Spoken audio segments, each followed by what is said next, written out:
केंद्र सरकार द्वारा देश में एक ऐसा बिल लागू किया गया है जिससे देश भर के ब्राह्मण इस समय नाराज हैं। हमारे साथ ब्राह्मण महासमाज के राष्ट्रीय अध्यक्ष हैं अरुण कुमार दुबे जी। हम उनसे बात करेंगे जो यूजीसी का जो बिल पास हुआ है, जो एक्ट पास हुआ है, वो किस तरीके का बिल है और किस तरीके क्यों इस बिल को लागू होने के बाद किस तरीके से उनकी नाराजगी है। बात करते हैं अरुण जी, ये जो यूजीसी का जो बिल पास हुआ है किस तरीके का ये बिल है और क्यों नाराजगी व्यक्त की जा रही है पूरे देश भर में ब्राह्मण समाज। यूजीसी 2026 जो एक काले कानून के रूप में हम लोगों के ऊपर, देश के ऊपर थोपा जा रहा है, निश्चित तौर पर उनका कहना यह है कि ये सामाजिक समरसता को सुधारेगा। मैं कहता हूं बिगाड़ेगा इसको। इन्होंने अलग थलग कर दिया पूरे सवर्ण समाज को। एक जातियां दलित, एससी, एसटी, ओबीसी, पिछड़े दलित को सबको मिलाकर के एक तरफ कर दिया, एक झुंड। दूसरे झुंड में उन्होंने सवर्ण समाज को कर दिया है। सवर्ण समाज पर एलिगेशन अगर कोई व्यक्ति लगाएगा तो उसकी 30 दिन में जांच होगी और उस लड़के को जेल भेजा जाएगा, उस पर कानूनी कार्रवाई हो जाएगी, उसको विद्यालय से रजिस्ट्रेट कर दिया जाएगा। मैं पूछना चाहता हूं, सवर्ण समाज ने ऐसी कौन सी गलती कर दी है जिस पर आप सवर्ण समाज के बच्चों का भविष्य इतना अंधकार में करना चाहते हैं? सवर्ण समाज आपका कोर वोटर रहा है, जो आपको गद्दी पर बिठाए और आप उन्हीं को सबसे ज्यादा लतियाए, ये कहां का नियम है? देश में आप सामाजिक समरसता को बिगाड़ रहे हैं। यह जो बिल आया है निश्चित तौर पर यह खाइयां और बढ़ाएगा, कम नहीं करेगा। ये वोट बैंक की राजनीति कहते हैं कि वोट बैंक की राजनीति हम नहीं करते हैं। 100% आप राजनीति कर रहे हैं। समझ नहीं आता आप कैसे हिंदुत्व का नारा दे रहे हैं। हिंदुत्व में भी आप बंटवारे की बात कर रहे हैं, आप जातियों में बांट रहे हैं। आपकी कथनी और करनी में अंतर कैसे हो गया? समाज ने आपको अरमानों के साथ राजा बनाया और राजा ही जब अन्याय करने लगेगा तो कैसे चलेगी प्रजा? तो फिर चिल्लाएगी ना।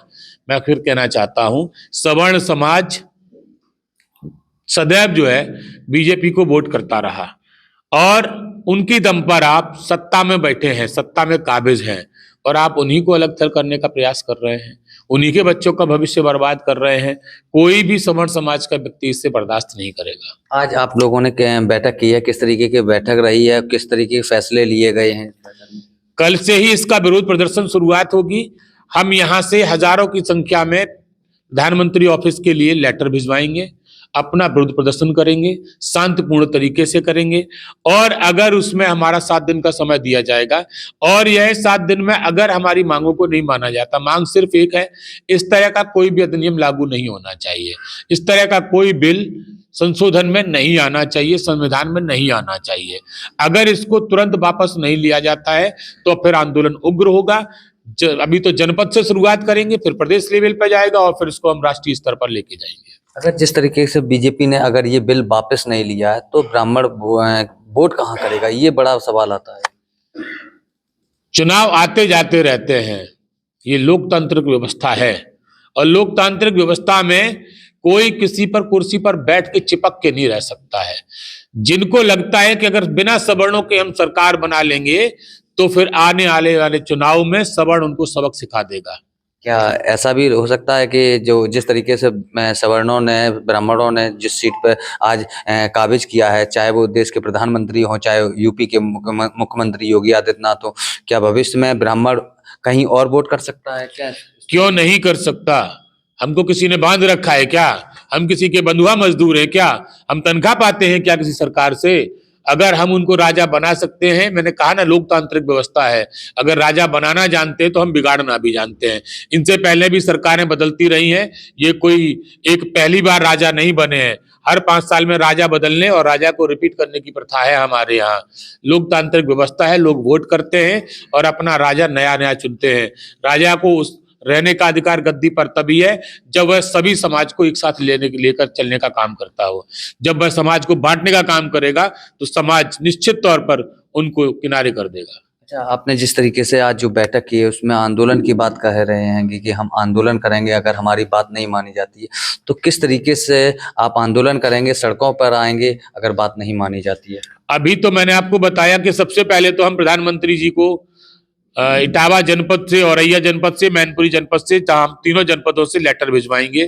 कम से कम हजारों की संख्या में उनके यहाँ लेटर जाएंगे और उसमें 7 दिन का हम समय देंगे कि इस कानून को वापस लिया जाए, इस तरह का काला कानून वापस लिया जाए। और नहीं लिया जाता है तो फिर पूरा ब्राह्मण समाज सड़कों पर उतरेगा, प्रोटेस्ट करेगा, आमरण अनशन करेगा, बहुत सारे रास्ते हैं, सड़कें जाम करेगा।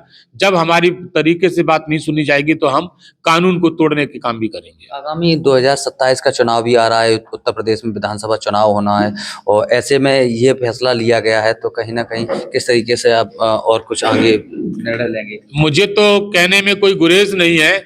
इस तरह का निर्णय न तो चुनाव से पहले न चुनाव के बाद लेना ही नहीं चाहिए था। क्या जरूरत थी इसमें? जब इस तरह का पहले से संशोधन था कि कोई व्यक्ति अगर जो है शिकायत करेगा तो शिकायत करने वाले की अगर झूठी शिकायत पाई जाती है तो उसमें उसको भी दंड भुगतना पड़ेगा, तो कम से कम उसका दुरुपयोग तो नहीं हो रहा था। अब तो ये सीधा सीधा हम लोगों के लिए, सवर्ण समाज के बच्चों के लिए सीधा सीधा प्रहार है। जिसको मन में आएगा, जो मन में आएगा कर देगा और उसका कुछ नहीं बिगड़ेगा। उसके अंदर कानून नाम की कोई डर की व्यवस्था नहीं होगी। क्या सारे कानून सवर्ण समाज पर ही लागू होते हैं? क्या दलितों पर, पिछड़ों पर कोई कानून लागू नहीं होता है? क्या वह अमृत पीकर आए हैं? हम लोग क्या विदेशी हैं? कहाँ के जाएंगे हम? आप हिंदुत्व की बात करते हैं और बांटने का भी काम करते हैं। आपकी कथनी और करनी में अंतर नहीं होना चाहिए। क्योंकि अभी बीच में एक नारा भी आया था, कटोगे तो बटोगे, इस तरीके का, और अब ऐसा फैसला लिया गया है ऐसे टाइम पर। मैं तो कहना चाहता हूं ना, दोनों ही बातों में अंतर है, कथनी और करनी में। एक तरफ कहते होगे कटो बटोगे तो कटोगे, और बांट कौन रहा है? बांटने का काम क्या ब्राह्मण समाज थोड़ी कर रहा है? बांटने का काम तो आप कर रहे हैं। हमारा इतिहास उठा के देखिए ब्राह्मण समाज का। ब्राह्मण समाज सदैव जोड़ने के लिए रहा है। सदैव सारी जातियों को एक साथ लेकर चलने का काम ब्राह्मण समाज ने किया है। लेकिन जब आंच हमारे ही परिवार पर आएगी, हमारे ही बच्चों का भविष्य चौपट किया जाएगा, तो हम चुप बैठने वालों में से नहीं है। हम परशुराम के वंशज हैं। ये हम दिखा देंगे कि आताताइयों से कैसे धरती भीन की जाती है।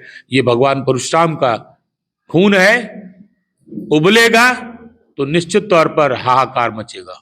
बिल्कुल, जिस तरीके से ये हमारे साथ थे अरुण कुमार दुबे, जो कि ब्राह्मण महासभा के अध्यक्ष हैं, जिन्होंने साफ तौर पर सरकार को चेताया है कि अगर हमारी बातें ना मानी तो शुरुआत हम पहले तो हम अपना ज्ञापन देंगे, अपने पत्र जो अपने इटावा से लेकर मैनपुरी, फरक्काबाद, जो आसपास के जो जनपद है वहाँ से हम पत्र जारी करेंगे। उसके बाद हम लोग सड़कों पर उतरेंगे और जिसके बाद भी नहीं मानते हैं तो निश्चित ही वो सड़कों पर उतरना ये नहीं होगा, आंदोलन भी करेंगे। आंदोलन के बाद 2027 का चुनाव आ रहा है तो निश्चित तौर पर ब्राह्मण बंधा हुआ नहीं है। उन्होंने साफ तौर पर सरकार को चेताया है कि ब्राह्मण कोई बंधा हुआ नहीं, अगर हम सरकार बना सकते हैं तो गिरा भी सकते हैं। इस तरीके की चेतावनी भी दी है। मैं अजय कुमार बाथम, इटावा वॉइस।